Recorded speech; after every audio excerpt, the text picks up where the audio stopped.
up even in your bulletin. The MOU is here because I brought copies that have been signed. And I want to show your viewers so that they don't say Sifuna comes here with his own things. First of all, this MOU, you know, we need to educate the public. There's a lot of ignorance out there. This MOU bears 2 signatures. I don't know if they can zoom in on my copy. Yeah. Do you see Sifuna's signature here? There are only 2 signatures, Yvonne, if you can read from where you are. Who are these people who signed this MOU? It's the President, William Ruto, and Raila Odinga. Those are the people who signed this document. We wrote it. They signed it. Now, if you have to extend this MOU, you have to talk to Raila. Do you understand what I'm saying?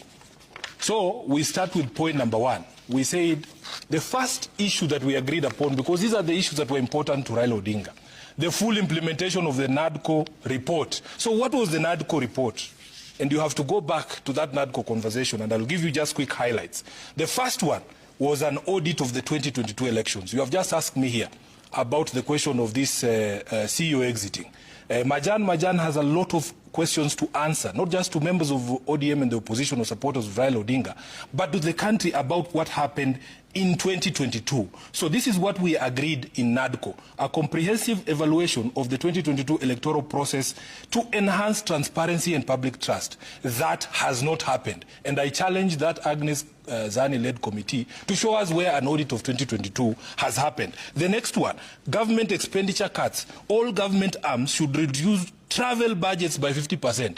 Just the other day, you saw in the newspapers a report. Kindiki, the deputy president, 340 million shillings expenditure or budget for his travel, private jets and choppers. Number 3, devolution support. Calls for the national governments to finalize the transfer of all devolved functions to county governments. I want them to demonstrate to us how that has been done. Finally, there was a question of the political parties regulation, where Baba through NADCO had agreed with UDA to establish an independent political parties regulatory commission to oversee registration and funding of political parties. Even this question of funding of political parties, I can state authoritatively here that the money and the resources you see being spent in those ODM rallies, the so-called underground, those monies are not coming from ODM headquarters. Where are they coming from? You will ask them. Because for me, this is what I'm telling you. This is what I'm telling you.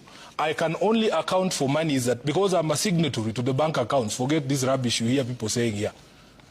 Timothy Bosire, the treasurer, is a signatory to the bank accounts. The last money we expended as ODM, officially, was for the celebrations in Mombasa. And it was a fraction of what we saw there. So I am telling you, I know for a fact, there is parallel funding for activities clothed in ODM colors. And they go around running around saying they are ODM delegates. So this is the problem that we have.